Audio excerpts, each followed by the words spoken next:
This is the second videocast on creative research methods. The first was on arts-based methods, and the third will cover transformative research frameworks and Indigenous research methods. But this presentation is about research using technology and mixed methods research. We'll start by looking at the use of technology in research. Technology can be used at all stages of the research process. If nothing else, researchers are going to be sending emails to each other throughout, from the very start to the very end of the process. But technology is most commonly used at the data collection and analysis stages, as well as for this communication that happens throughout. Technology is also very helpful for planning research. Think about spreadsheets, Gantt charts, all those great tools for project planning and project management that exist technologically. It's also great for setting research into context. We go to the internet to find academic literature, grey literature, other forms of context setting, secondary data perhaps that may set research into context. Great for presentation, PowerPoints, Prezis and so on, and for dissemination through the internet, through multimedia, through CDs and so on. And of course for collaboration.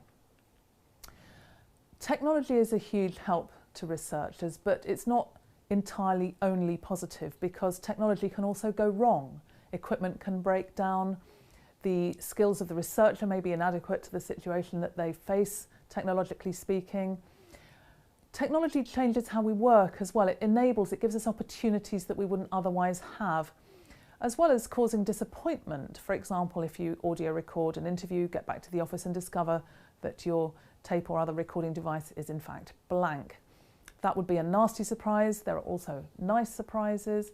Researchers are now using social media and apps and all kinds of technological devices. But we do need to remember that technology does change our research practice, and try to acknowledge when that happens. It's not a bad thing in itself, but it is important to recognise when and how technology affects and has an impact on our practice as researchers. So if you're using technology in research, it's important to remember that the digital divide is still very much there, and it's quite a big chasm, in fact. Those of us who work perhaps in universities or for organisations where we earn an income and all the organisations are technologically connected and we're technologically connected and we have maybe a smartphone and a laptop or an iPad or whatever it is, it can be easy to think that, oh, but everybody's connected, everyone has access, everyone's online. It's not true. There's still quite a percentage of people in the UK, for example, I think it's 28% at the last count, who don't have access to technology. And access itself isn't an absolute. So I'm quite well connected, I have a smartphone, I have a laptop. If I get mugged and my bag is stolen containing my smartphone and my laptop, how much access then do I have? None, until I can maybe replace those items or find somebody else's device I can borrow to access the internet.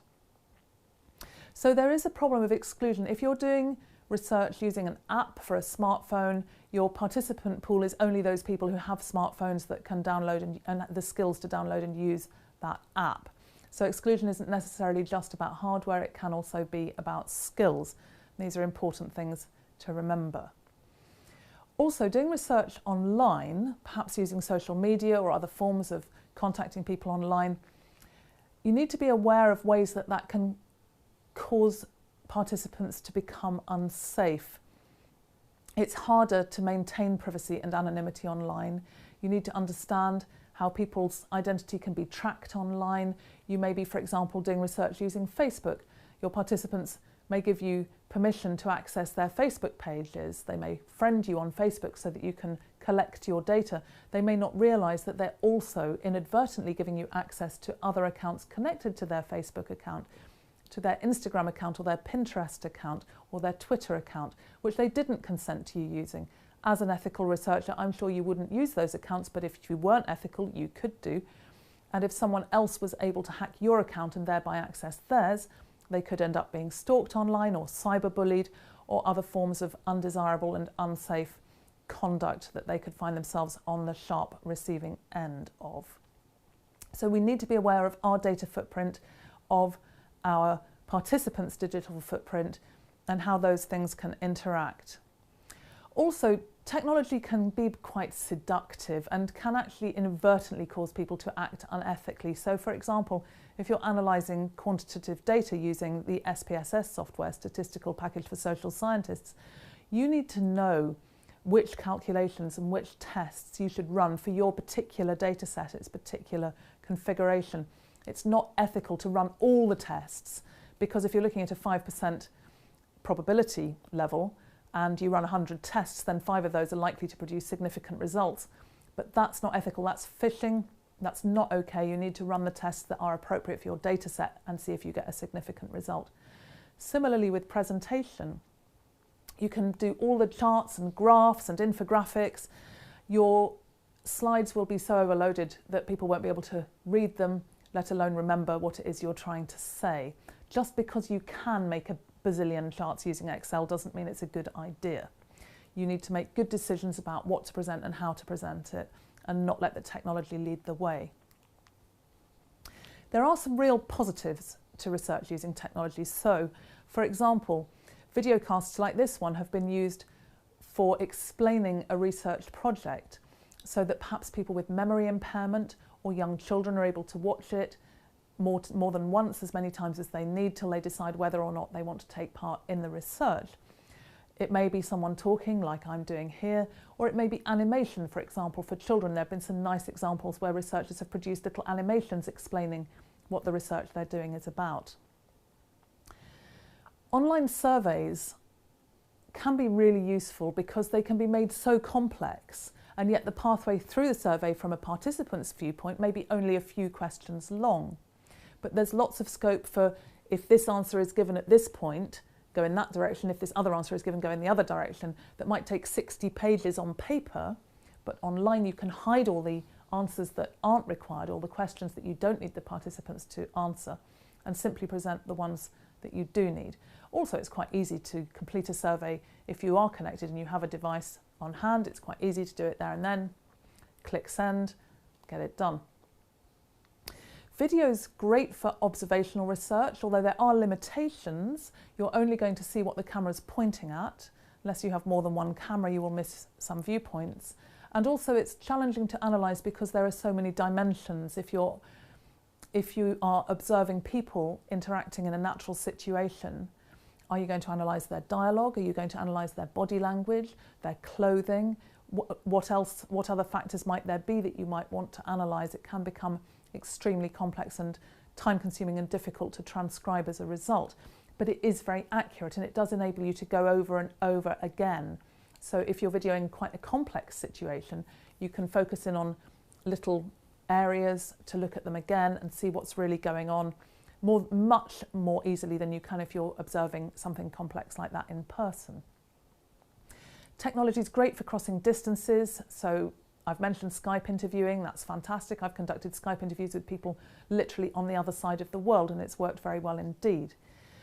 And for crossing boundaries in other ways, so across disciplinary boundaries, across organisational boundaries, technology helps us to understand what's going on in other arenas, helps to break down the old silos of disciplines and fields and organisations that used to cause really more problems than they solved, in the sense of increasing the knowledge in the world. Technology is a great aid for teaching. It's really helpful for conveying information, for enabling people to look at videocasts like this one in their own time, in their own way, and as much or as little of it as they like, rather than having to sit through a lengthy lecture at a time prescribed by someone else. And of course, we have access now to huge quantities of data through technology. Governments are making their data open, so are organisations. There's lots of secondary data, and this data is not only quantitative but also qualitative. There are qualitative data repositories where you can find interview transcripts and all sorts of other kinds of qualitative data, images, and so on. So that's a brief overview of research using technology. Now we're going to look at mixed methods research. Traditionally, research methods weren't mixed, and what that meant in practice was that research was either quantitative or it was qualitative, and never the twain should meet. Then I think one day someone had a bright idea and said, let's talk to those other people doing that other research and see what they're about. And so The discipline of mixed methods research was born from those conversations, and initially it was mixed quantitative and qualitative in the same project. This was radical for a time, then it became more mainstream, and now you can mix different quantitative methods and have a purely quantitative project that is still mixed methods, or equally you can mix different qualitative methods and have a whole project that is mixed methods but also entirely qualitative, or you can mix quantitative and qualitative, as was done in the first place. Also, where this began was around mixing different methods of gathering data. So you might do a survey for the quantitative side and some interviews for the qualitative side, and then analyse them separately, analyse them together. But now we also look at mixing methods of contextualising, so you might do a literature review and a different form of context setting, perhaps using quantitative data. You might use different kinds of literature in your literature review. You might incorporate images. That would be a form of mixing methods. You might mix methods of analysing your data, so you might use narrative analysis and discourse analysis and see if they tell you different things about the same data set. You might mix methods of writing, so you might write prose and poetry in the same presentation, same written presentation. You might mix methods of presenting. You might use speech and song and images and haiku. You might mix methods of dissemination, so you might have an exhibition, but then you might film that exhibition and put the film on YouTube. All sorts of ways that you can mix methods in research. But it's not for doing just for the sake of it. It's really only sensible to mix methods if your research question calls for you to do so. And that is important to remember. Where mixed methods research, I think, really comes into its own is when the research question is particularly complex. And so a single method isn't really going to cut it, isn't really going to enable us to investigate that question as fully as we need to do. There are some problems with mixed methods research. It does take more resources because you're using more methods, so inevitably it's going to take more time, more money, and so on. And it can be difficult working with researchers from other disciplines, particularly when they work perhaps in a slightly different paradigm. So it's important to have conversations at a very early stage about how you work, what methods you use, why you use those methods. Find out what your epistemological and ontological stances are and how those can be integrated and how those can be brought to work together. Or if not integrated, then how you can use from each of those to contribute to the research process. Also, it can be difficult at the analytic stage. If you've got different data sets, you're probably going to analyse those separately to begin with. You may use different forms of analysis, but there will come a point where you want to integrate or synthesise those findings to try to make a coherent narrative. That can be really difficult. Sometimes it's just not possible because they tell such different stories. That in itself raises an interesting question about why that should be. And it may simply indicate that you need to do further research, that you need to collect more data or analyse in a different way to try to get to the bottom of whatever the problem is that you're facing. Mixed methods research needs to be carefully designed as mixed methods project right from the start. What won't work is if your research is going a bit rocky in the middle and you throw a few more methods in to try and fix it. That's really not a good idea. That's not going to work. You need to plan it from the start and be clear about why you're using more than one method at whichever stage of the research process you want to mix your methods. And this is probably the most mature of all the different types of creative research methods. So there are some books and journals that I would recommend to you. These are probably the classic ones in the field. So I'll leave them here on this slide for you to take down if you want to, write down or go and look for in the library or whatever. And that will end this presentation on mixed methods research. We will look next at transformative research frameworks and Indigenous research methods.